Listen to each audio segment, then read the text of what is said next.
The soil of an old farm holds more than just roots, rocks, and worms. It holds the silent memories of the men who worked it. But when Nathaniel Lawson drove his heavy steel spade into the hardened earth behind his late uncle's rotting barn, the metallic clank that echoed through the misty autumn air wasn't a forgotten plow or a rusted horseshoe.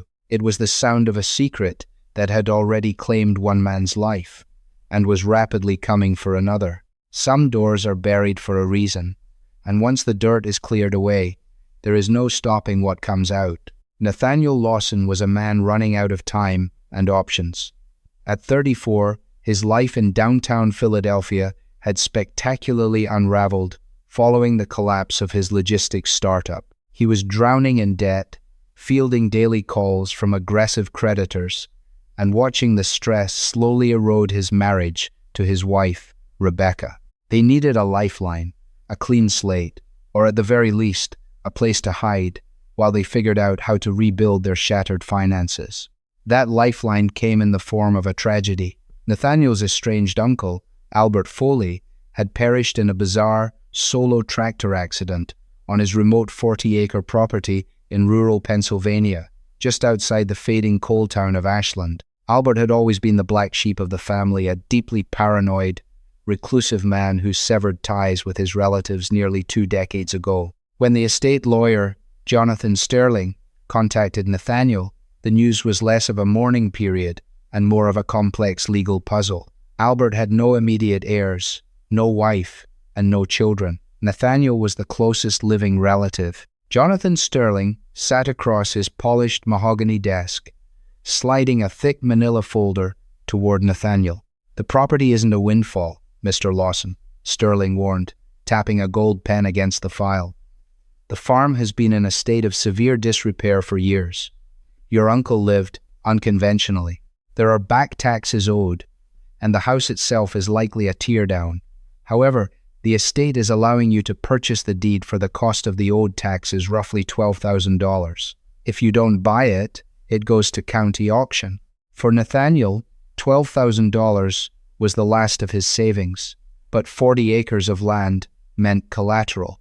It meant a place to live without rent. Against Rebecca's tearful protests, he signed the papers. The drive to Ashland took 3 hours, the landscape transitioning from manicured suburbs to dense, claustrophobic forests and winding, fog-choked Appalachian roads. When Nathaniel's 2011 Subaru finally crunched onto the overgrown gravel driveway of the Foley property, the reality of his purchase set in. The farm was a graveyard of ambition. The main house was a 2-story Victorian that had once been painted white, now peeling and grey like a dead birch tree. The wraparound porch sagged dangerously, its wooden pillars chewed by rot and termites. 50 yards away stood a massive, red-timbered barn with a collapsed roof, surrounded by rusted husks of ancient farm equipment, half swallowed by weeds. The silence of the property was heavy, broken only by the wind whistling through the cracked windows of the farmhouse. "What have we done?" Rebecca whispered, stepping out of the car, her arms wrapped tightly around her chest to ward off the late October chill. "We bought a second chance," Nathaniel replied, trying to sound confident. But as he unlocked the front door and pushed it open, his confidence evaporated. The interior smelled of ammonia, damp wood, and old paper. Uncle Albert hadn't just been a recluse. He had been a hoarder of information. Every flat surface in the living room was stacked with notebooks. Not newspapers or trash, but thousands of black and white composition books. Nathaniel picked one up, wiping the dust from the cover. Inside, the pages were filled with erratic, cramped handwriting. They weren't diary entries. They were lists of times, dates, and license plate numbers. There were crude, topographical maps of the property, with strange symbols drawn over the southeastern quadrant. As Nathaniel cleaned out the office later that week, he found a copy of the deed Sterling had given him. Highlighted in bright yellow marker was a strange covenant attached to the land, an addendum Albert had legally filed 10 years prior. The property owner acknowledges the restricted zoning of the southeastern quadrant near the old stone well and agrees to no excavation, drilling, or digging exceeding 36 inches in depth. Nathaniel had laughed it off at the time. Who puts a digging restriction on their own private farmland? He told Rebecca over a dinner of canned soup. The old man probably buried his life savings out there and didn't want anyone looking for it. He didn't know how terrifyingly wrong he was. The first month on the Foley farm was an exercise in pure survival. Nathaniel spent 14-hour days patching the leaking roof with tar, ripping out moldy drywall, and trying to get the ancient oil furnace in the basement to stop coughing thick black smoke into the house. Rebecca took a job in town at a local diner to pay for groceries and electricity, leaving Nathaniel alone with his thoughts and the oppressive isolation of the property. As November rolled in, the weather turned violent. A massive, unseasonable storm system stalled over the valley, dumping torrential rain for 3 straight days. The ground, already saturated from autumn showers, turned into a treacherous, sucking bog. On the morning of the 4th day, the rain finally broke, leaving behind a thick, freezing fog. Nathaniel sat on the sagging porch, nursing a mug of black coffee, when he heard it. It wasn't a loud crash, but a deep, resonant whump that vibrated through the floorboards and rattled the coffee in his mug. It sounded like a giant exhaling underground. Grabbing his heavy mud boots and a thick canvas jacket, Nathaniel trudged out toward the sound, which had originated from behind the ruined barn, the exact area Uncle Albert had designated as the restricted zone. He navigated through the waist-high, soaked briars, his boots sinking deep into the muck. As he cleared the tree line and approached the old stone well, he froze. The landscape had changed. Where there had once been a gentle slope of overgrown pasture, a massive crater now existed. The earth had literally swallowed itself. A sinkhole, roughly 20 feet across, and seemingly bottomless from his vantage point, had opened up just yards from the stone well. The edges were still crumbling, clumps of wet clay dropping into the abyss, with sickening, wet thuds. Knowing he couldn't leave a hazard like that on the property, especially with the foundation of the barn so close, Nathaniel drove into town and hired Frank Henson, a local contractor who owned a backhoe and a dump truck. Frank was a burly man in his 60s, with a face weathered like old leather and a permanently unlit cigar clamped between his teeth. He arrived that afternoon, hauling his heavy equipment up the driveway. "Albert's old place," Frank muttered as he stepped out of his truck, his eyes sweeping the property with evident distaste. "Didn't think anyone would ever buy this cursed dirt." "Just need you to fill a hole, Frank," Nathaniel said, shaking the man's calloused hand. Sinkhole opened up after the rain. Frank followed Nathaniel behind the barn. The moment Frank laid eyes on the stone well and the massive crater beside it, he stopped dead in his tracks. The color drained from his face, and he took a slow step backward. "I ain't touching that," Frank said, his voice dropping an octave. He spat his unlit cigar into the mud. "What? I'll pay you double your hourly rate," Nathaniel pleaded. "I just need it filled with gravel and dirt so the barn doesn't collapse." Frank shook his head violently. "You don't understand, kid. You ain't from around here. You didn't know Albert. 10 years ago, Albert hired me to dig a trench out here for a drainage pipe. I got about 4 feet down, and my backhoe hit something solid. Metal. Sounded like a damn bell ringing under the earth. Albert came running out of the house like a madman, waving a loaded shotgun in my face. Told me if I ever dug on his land again, he'd bury me in the hole. He was terrified. Said I'd woken it up." "Woken what up?" Nathaniel asked, feeling a chill that had nothing to do with the wind. "I don't know, and I ain't staying to find out," Frank said, turning his back and marching swiftly toward his truck. "Fill it yourself, Lawson. And if I were you, I'd pack up the wife and leave. That old man didn't die in no tractor accident. He was running from something." Nathaniel watched in stunned silence as Frank loaded his equipment and sped down the driveway, the truck fishtailing in the mud. Left alone, Nathaniel turned back to the crater. The edge had crumbled a bit more. He crept closer, getting onto his stomach and peering over the muddy lip. About 10 feet down, the mud had washed away, revealing something that made Nathaniel's breath catch in his throat. It wasn't natural rock. It was a perfectly smooth, vertical wall of reinforced concrete, descending deeper into the darkness. The revelation of the concrete wall consumed Nathaniel. He didn't tell Rebecca about Frank's reaction, nor did he mention the concrete. He knew she would demand they pack up and leave, abandoning the only asset they had left to their name.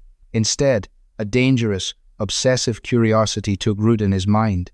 What if Albert was hiding money? What if there was something valuable down there? The next morning, while Rebecca was at the diner, Nathaniel went to the dilapidated tool shed. He grabbed a heavy steel spade, a pickaxe, a headlamp, and a coil of thick nylon rope. He tied one end of the rope to the sturdy base of the old stone well and dropped the rest into the sinkhole. Heart pounding, he rappelled down the muddy incline, his boots slipping on the slick clay. The smell down here was atrocious, a mixture of stagnant water, ozone, and rotting vegetation. At the bottom of the sinkhole, the earth had piled up against the smooth concrete structure. Nathaniel clicked on his headlamp. The beam cut through the gloom, illuminating the grey concrete. He began to dig. It was back-breaking work. The wet clay clung to the shovel like glue, and every muscle in his back screamed in protest. For 3 hours, he dug in the freezing mud, clearing away decades of earth. Slowly, a shape began to emerge from the face of the concrete structure. It was set at a slight angle, embedded into the wall. As Nathaniel scraped away the last layer of thick grime, his shovel struck metal with a dull, resonant clank. He dropped to his knees, using his gloved hands to clear the remaining dirt.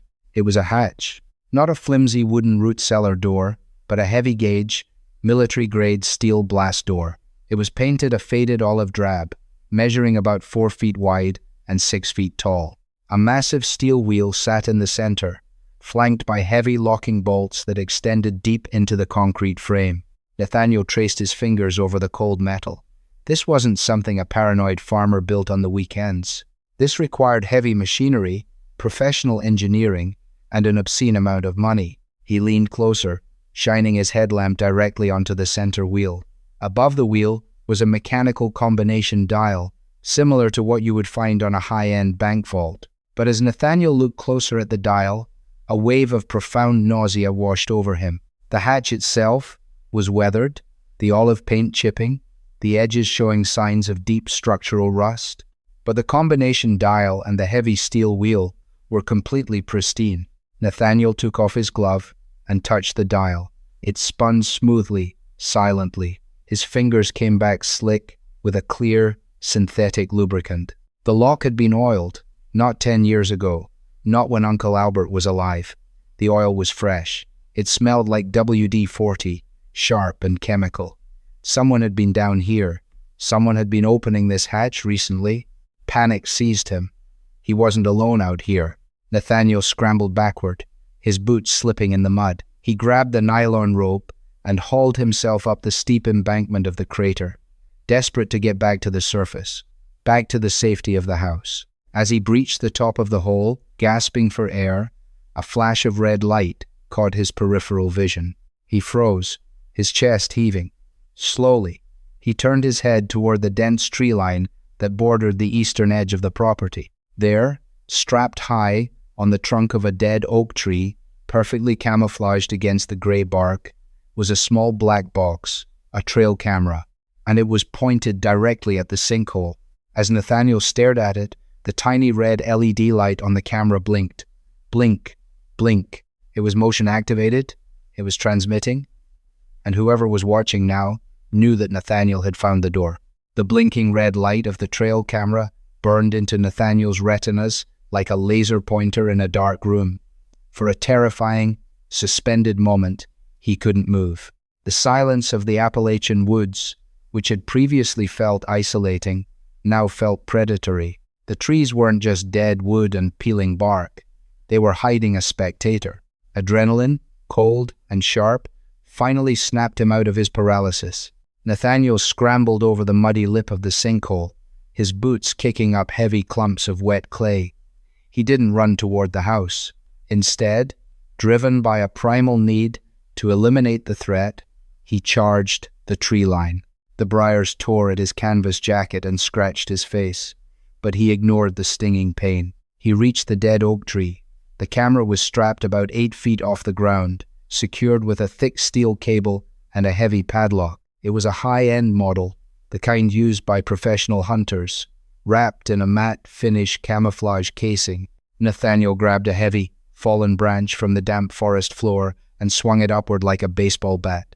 The wood connected with the camera casing, producing a loud crack that echoed through the skeletal trees. He swung again and again until the plastic housing shattered and the camera dangled by its internal wires. He reached up, his fingers digging into the broken electronics, and aggressively yanked out the SD card. Clutching the tiny square of plastic in his mud-caked palm, Nathaniel sprinted back to the farmhouse.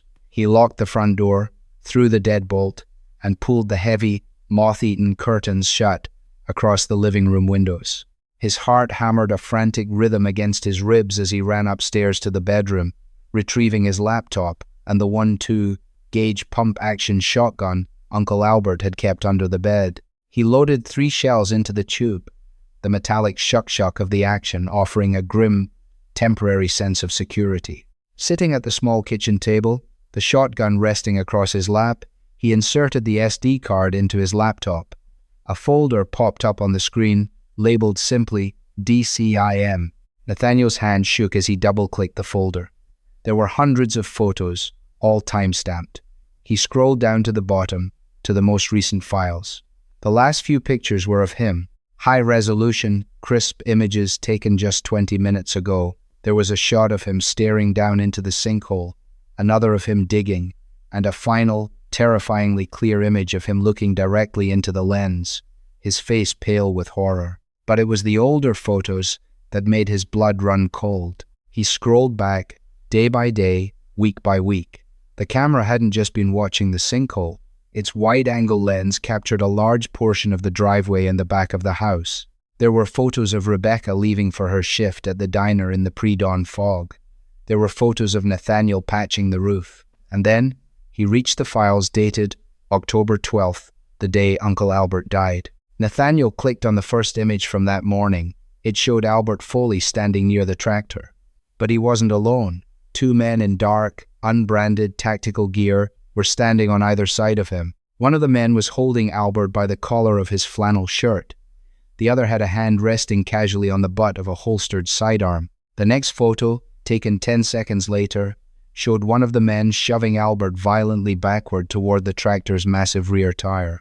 The third photo was obscured by a flurry of movement, but the fourth was crystal clear. Albert was on the ground, his leg pinned beneath the heavy steel treads, while the 2 men stood over him, watching dispassionately as the old man bled out into the dirt. Albert Foley hadn't died in a tragic, solitary farming accident.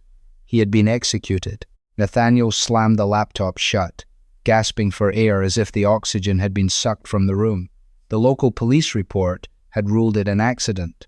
The coroner had signed off on it. That meant whoever these men were, they had enough power, money, or leverage to make a murder in a rural Pennsylvania town disappear without a single question being asked.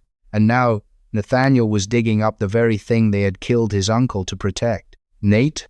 Nathaniel jumped, spinning around and raising the barrel of the shotgun. Rebecca was standing in the doorway leading from the mudroom, her keys dangling from her fingers, her eyes wide with absolute terror. She was wearing her pink diner uniform, soaked from a fresh drizzle outside. Rebecca, oh my God, I'm sorry, Nathaniel breathed, instantly lowering the weapon and engaging the safety. He placed the gun on the table and rushed over to her. Why is the door deadbolted? Why are the curtains drawn?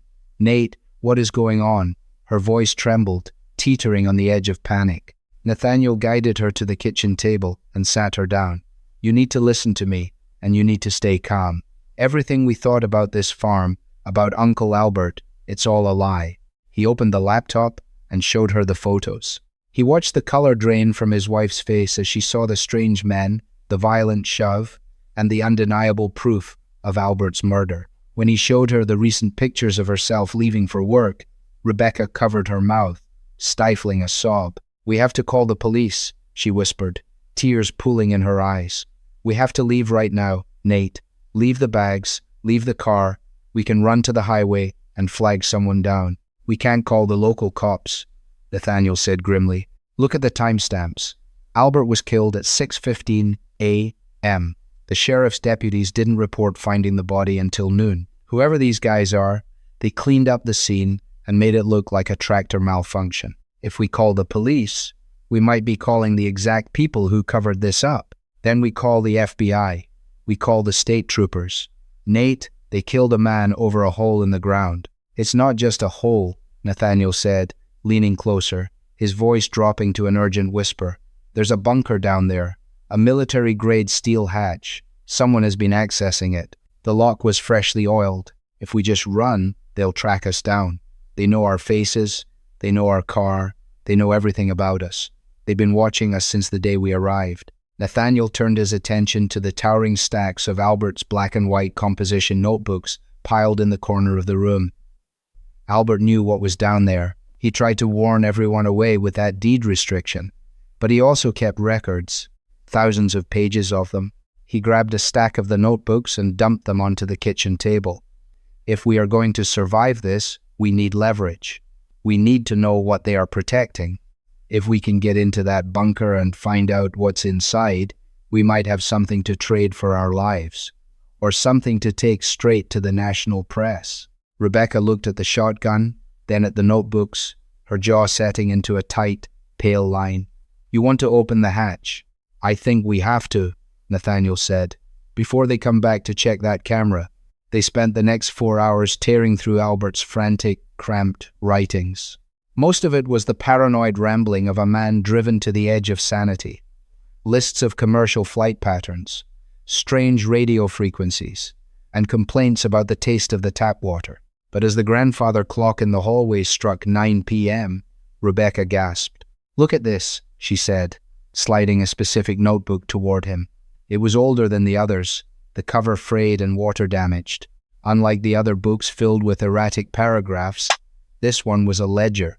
It contained dates dating back to the late 1980s. Next to each date was a sequence of numbers. August 14, 1989, 42, 17, 68. The 2nd of October 1994, 42178. The 11th of June 2001, 42178. It's a combination, Nathaniel muttered, his eyes widening. He wrote it down every time he heard them go down there. He was logging their entries. He looked out the window. The rain had started again, lashing against the glass in heavy, angry sheets. The darkness outside was absolute. They won't come in this weather, Nathaniel said, grabbing the shotgun and a heavy maglite flashlight. He looked at his wife. Lock the door behind me. Do not open it for anyone but me. I'm going with you, Rebecca said, standing up and grabbing a heavy iron fireplace poker from the hearth. I am not sitting in this house alone waiting for men in tactical gear to kick the door in. Nathaniel hesitated, then nodded. Stay behind me.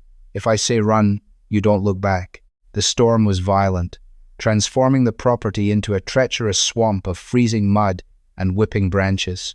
Nathaniel and Rebecca moved silently, the beams of their flashlights cutting through the driving rain. When they reached the edge of the sinkhole, the crater had widened further, the earth unstable and soft.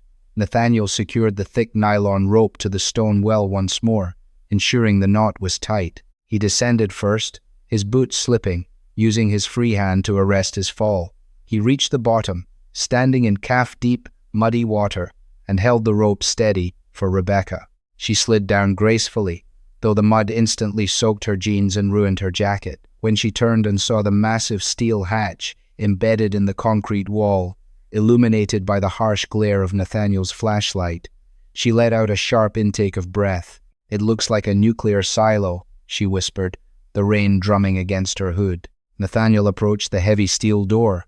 Up close, the sheer scale of the engineering was staggering.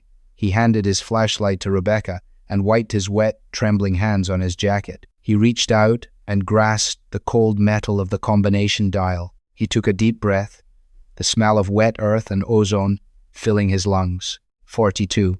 He spun the dial to the right, feeling the heavy internal tumblers click smoothly into place. 17. He spun the dial left, stopping precisely on the notch. 68. He spun it right one last time. A heavy, metallic clunk echoed from deep within the steel door, a sound so loud It vibrated through the soles of their boots. The lock had disengaged. Nathaniel grabbed the massive central wheel. It was stiff, resistant to movement.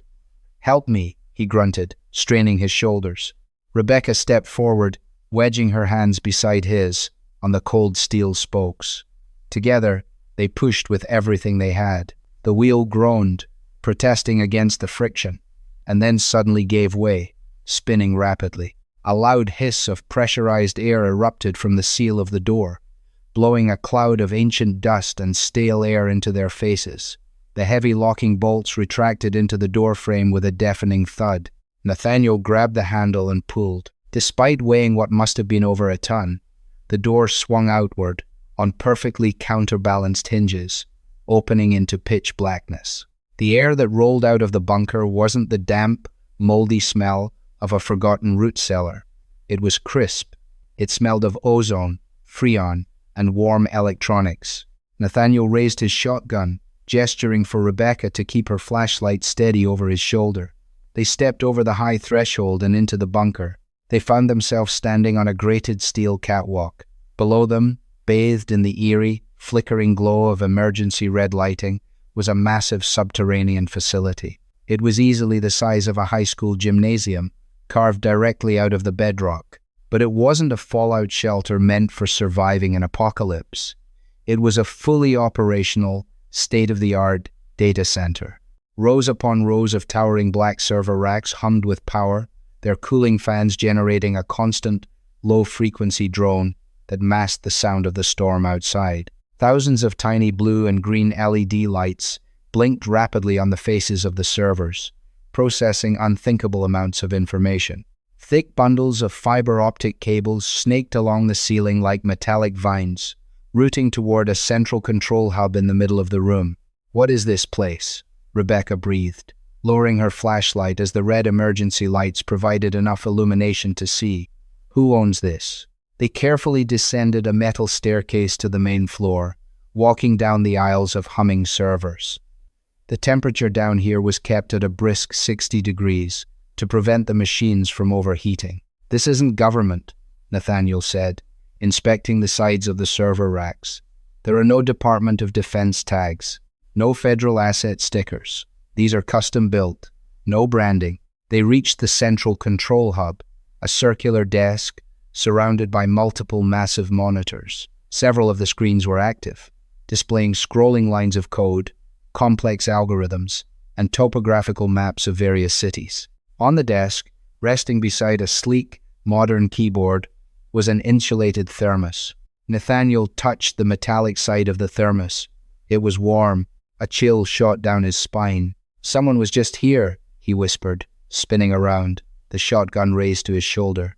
He scanned the dark corners of the massive room, waiting for movement. "Nate, look at the screens," Rebecca said, her voice shaking uncontrollably. Nathaniel backed up to the desk, his eyes darting between the shadows and the monitors. One of the large central screens had a program running. It wasn't code, it was a database interface. The header of the program read, "Project Overseer, Sutton Industries, Biometric Log." Below the header was a live feed of financial transactions, medical records, and location data. But what made Nathaniel's blood freeze was the specific profile currently loaded on the screen. There was a high-resolution DMV photo, a social security number, a list of previous addresses in Philadelphia, and a live, pinpoint GPS location tracking a cell phone. The profile belonged to Nathaniel Lawson. "They aren't just watching the farm," Rebecca said, backing away from the screens. "They're watching everything. Every bank transaction you've made, every phone call, every email." Nathaniel leaned closer to the screen. Below his profile was a submenu labeled Threat Assessment. Next to his name, in bold red text, was the word Elevated. Liquidation Protocol Authorized. "We have to go," Nathaniel said, grabbing Rebecca's arm. "They know we're down here. They knew the moment we opened that hatch." As if responding to his words, the low hum of the server suddenly spiked in pitch. The red emergency lights flickered and died, plunging the massive subterranean cavern into absolute, suffocating darkness. A second later, blindingly bright, sterile white fluorescent panels slammed on across the ceiling, illuminating every inch of the bunker. And from the far side of the room, near a second set of heavy steel doors that Nathaniel hadn't noticed in the dark, came the unmistakable, terrifying sound of a weapon chambering around. "Drop the shotgun, Mr. Lawson." A calm, synthesized voice echoed through the room over a PA system. "And keep your hands where my security team can see them." Nathaniel shoved Rebecca behind the cover of a massive server rack, raising his weapon toward the voice. From the far door, 3 figures dressed in the same unbranded tactical gear from the trail camera photos stepped into the harsh white light. They carried suppressed submachine guns, their faces obscured by black balaclavas. "I said drop it," the voice repeated, echoing off the concrete walls. "Or your wife will not leave this room alive. Uncle Albert thought he could hide from us. You see where that got him." Nathaniel's grip on the shotgun tightened. He was hopelessly outgunned. The heavy steel hatch that had been their entrance was 100 yards away, across an open floor with no cover. They were trapped in a billion-dollar tomb beneath the Pennsylvania dirt, and the men who had buried Albert Foley were about to bury them right next to him. The blinding white fluorescent lights of the bunker stripped away any remaining shadows, leaving Nathaniel and Rebecca utterly exposed behind the humming black metal of the server rack. The 3 men in tactical gear advanced with terrifying, synchronized precision. They moved silently, their boots making no sound on the polished concrete floor, their Heckler and Koch MP5 submachine guns tucked tightly against their shoulders. "Don't do anything stupid, Nate," a voice called out. It wasn't the synthesized PA voice anymore. This voice was unamplified, echoing naturally from the far doorway, and it was sickeningly familiar. From behind the wall of armed mercenaries stepped Jonathan Sterling. The estate lawyer looked entirely out of place in the subterranean data center. He was still wearing his immaculate, charcoal-gray Brooks Brothers suit, his silk tie perfectly knotted. He held a tablet in one hand, the screen glowing softly, and a silver handgun casually at his side in the other. He didn't look like a man orchestrating a murder. He looked like a mid-level executive reviewing quarterly earnings. "Sterling," Nathaniel spat, his voice trembling with a potent mix of rage and terror. He kept the shotgun aimed at the gap between the server racks, his finger hovering over the trigger. "You set this up. You practically forced me to buy this land." "Forced is a strong word, Nathaniel. I simply provided an opportunity," Sterling replied, stopping a safe distance behind his armed guards. "You were drowning in debt. I threw you an anvil and convinced you it was a life preserver. We needed you. Or rather, Sutton Industries needed you." "Who the hell is Sutton Industries?" Rebecca yelled, her hands gripping the cold steel frame of the server rack so tightly her knuckles were bone white. Sterling sighed, checking his Rolex. "Sutton Industries doesn't officially exist, Mrs. Lawson. It's a consortium, a private intelligence cooperative funded by offshore shell companies tied to some of the largest defense contractors and data brokers on the planet. Think of it as a localized, privatized NSA, unbound by congressional oversight, FISA courts, or pesky constitutional rights." Sterling gestured expansively around the massive room. "Data is the new oil, Nathaniel. But legally acquiring it is expensive and heavily regulated. Down here, running off a tapped, subterranean geothermal grid and hidden beneath acres of unwanted Appalachian dirt, we process raw, unfiltered data, financial transactions from major banks, intercepted telecom traffic, biometric profiles, corporate espionage algorithms. We run predictive models that dictate market fluctuations and geopolitical shifts. This single room is worth more than the GDP of a small island nation. And Uncle Albert found out," Nathaniel said, his mind racing, desperately looking for an exit strategy. "The nearest men were only 40 feet away. Your uncle was a paranoid nuisance who got lucky," Sterling sneered, his polished veneer cracking slightly. 10 years ago, he hired a contractor who dug a foot too deep and hit the exterior reinforced concrete of the ventilation shaft. Albert didn't know what was down here, but he knew we were operating under his land. We paid him off initially, 7 figures, deposited into a blind trust. In exchange, he filed that ridiculous deed restriction to keep anyone else from digging, and he kept his mouth shut. Sterling took a step closer, his shoes clicking on the floor. But the old man's dementia worsened. He started writing things down. He started logging the service crew's entry times. Last month, he threatened to go to the state authorities. He became a liability. The liquidation protocol was authorized. It was supposed to look like a tragic accident. "So why bring me here?" Nathaniel demanded, the heavy shotgun feeling slippery in his sweating palms. "If you killed him to protect this place, why sell me the farm?" "Because of county tax laws, Nathaniel," Sterling said, a smug smile returning to his face. Albert owed $12,000 in back taxes. If the estate defaulted, the property would go to a public county auction. Do you know what happens before a county auction? The state sends out civil engineers to conduct deep-penetrating ground radar surveys to assess the land's value. They would have seen a 50,000 square foot titanium and concrete anomaly sitting 30 feet below the surface. We couldn't buy it ourselves through a shell corporation without triggering federal antitrust algorithms that track commercial land grabs.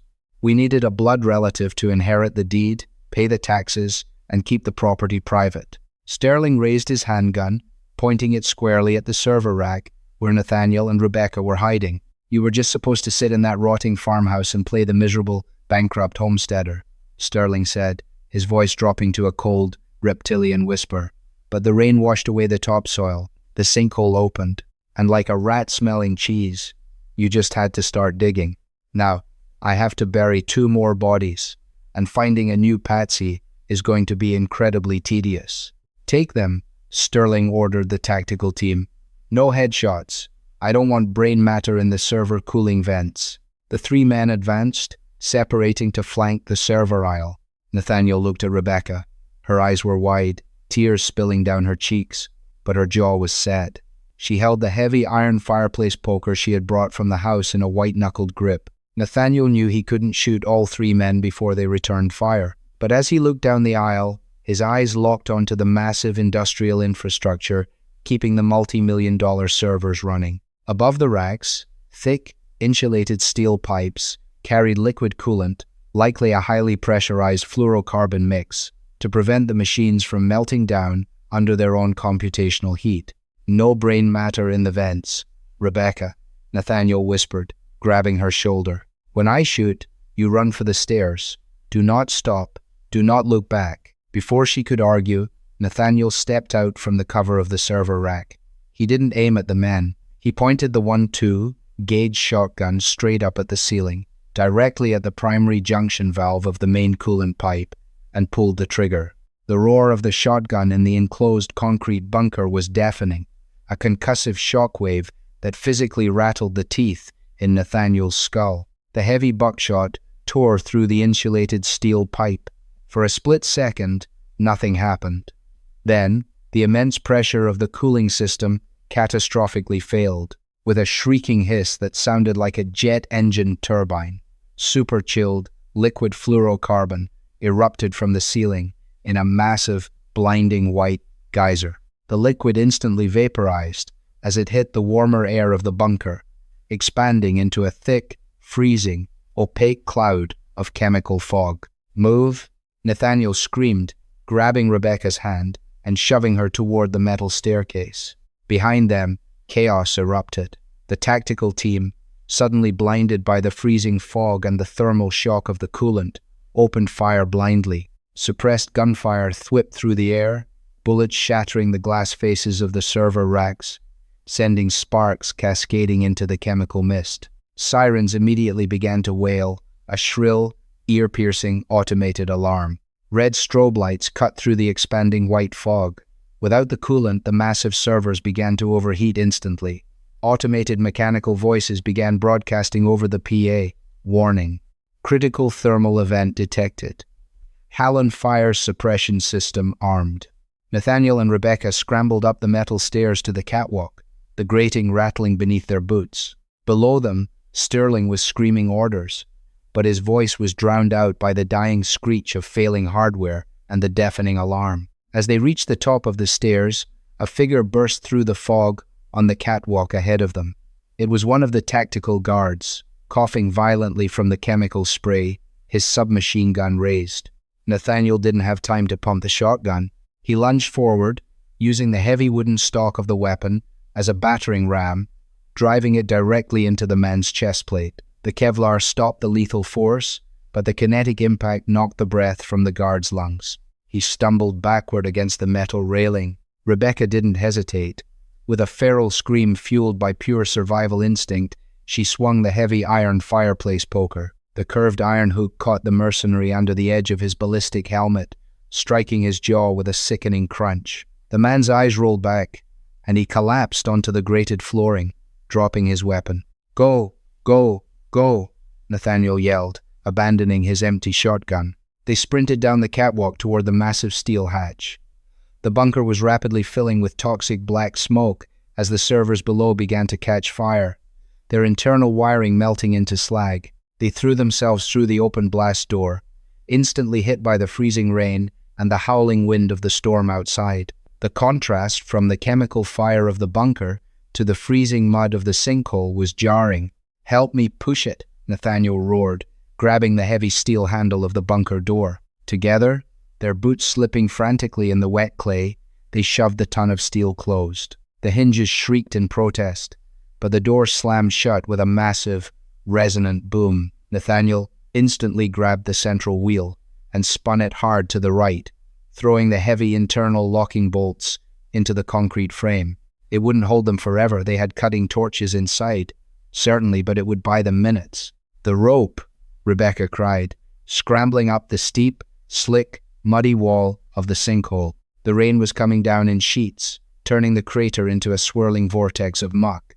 Nathaniel grabbed the nylon rope, pushing Rebecca up ahead of him, taking the brunt of her slipping weight on his shoulders. The mud sucked at their clothes, trying to pull them back down into the grave. With an agonizing final heave, Rebecca crested the lip of the sinkhole, rolling onto the wet grass. She immediately turned, grabbed Nathaniel's jacket, and hauled him over the edge. They lay there for a fraction of a second, gasping for air, the freezing rain washing the chemical burns from their faces. Suddenly, the ground beneath them violently shuddered. A deep, muffled explosion resonated from deep within the earth. The thermal meltdown inside the bunker had triggered a catastrophic electrical fire, igniting the remaining pressurized coolant gases. The structural integrity of the concrete wall, already weakened by the sinkhole, began to collapse inward. The earth groaned. "Run!" Nathaniel yelled, dragging Rebecca to her feet. They sprinted toward the farmhouse as the ground behind them literally caved in. The stone well vanished into the earth with a terrifying crunch. The massive sinkhole doubled in size, swallowing the entire corner of the ruined barn, tearing the timber structure apart like it was made of toothpicks. They didn't stop until they reached the 2011 Subaru.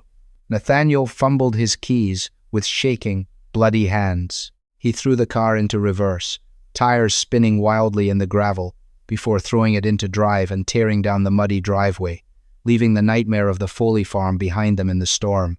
The drive away from Ashland was a blur of adrenaline and paranoia. Every pair of headlights in the rearview mirror made Nathaniel's heart slam against his ribs. They didn't speak for the first 100 miles. The silence inside the car was heavier than the storm raging outside.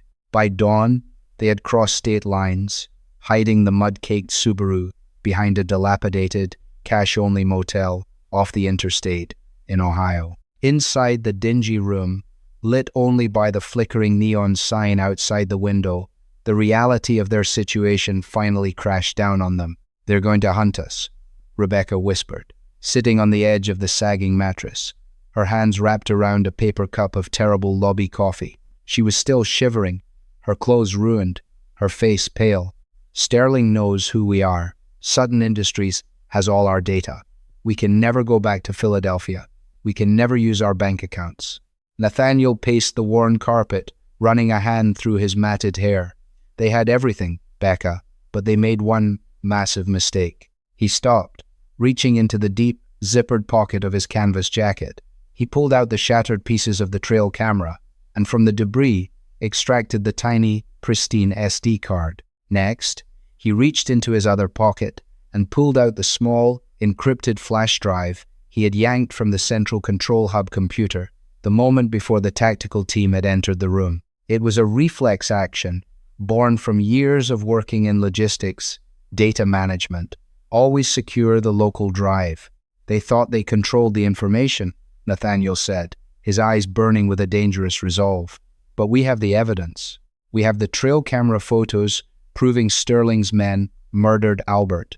And this, he held up the flash drive. This has a sliver of their biometric tracking algorithms, IP addresses, and routing data from their servers. It's proof that a shadow corporation is running an illegal, subterranean surveillance hub on American soil.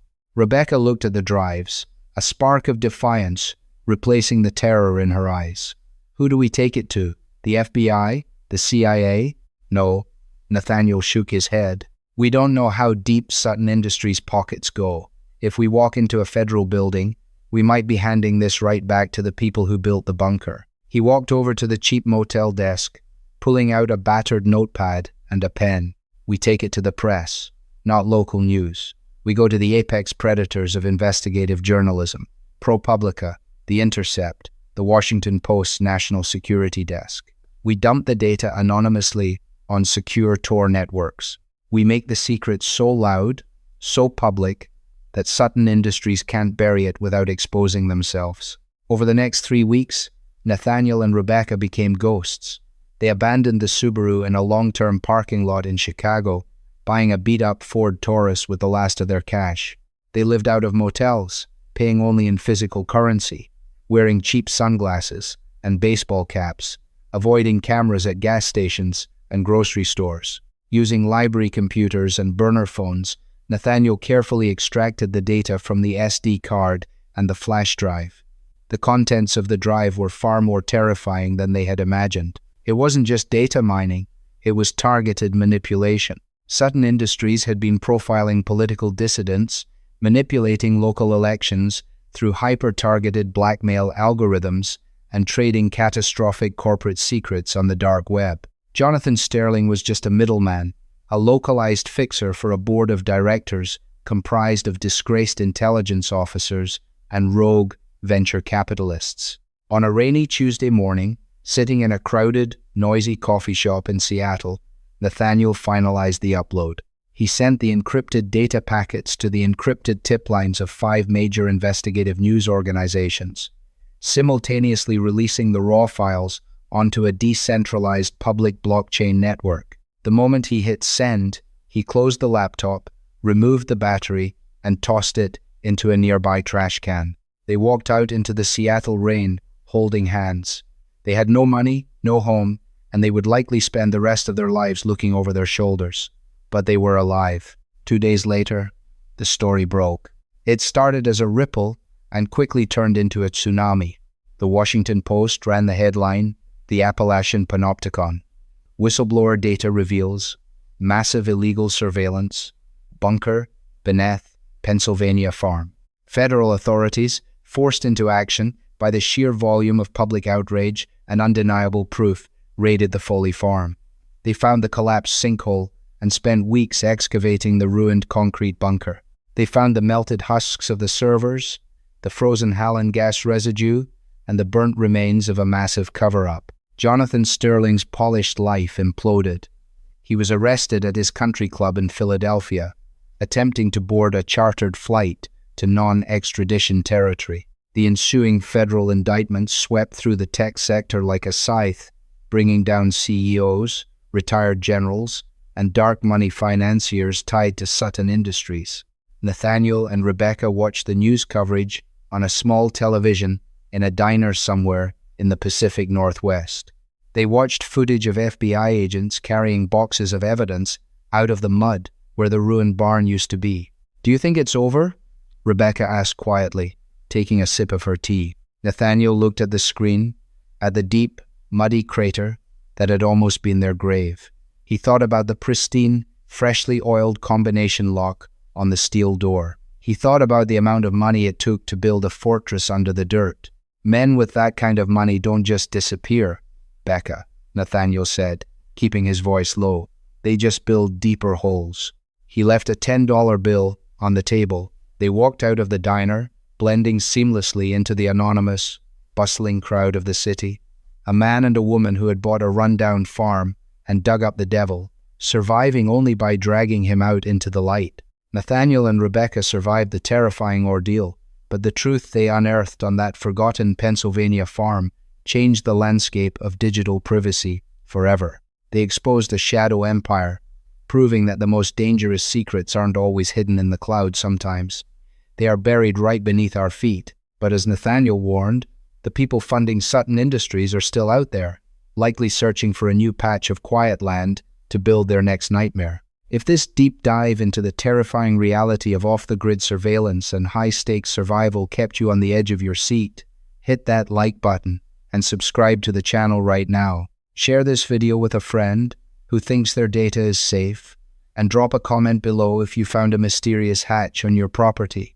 Would you open it or run? Stay vigilant, and I'll see you in the next story.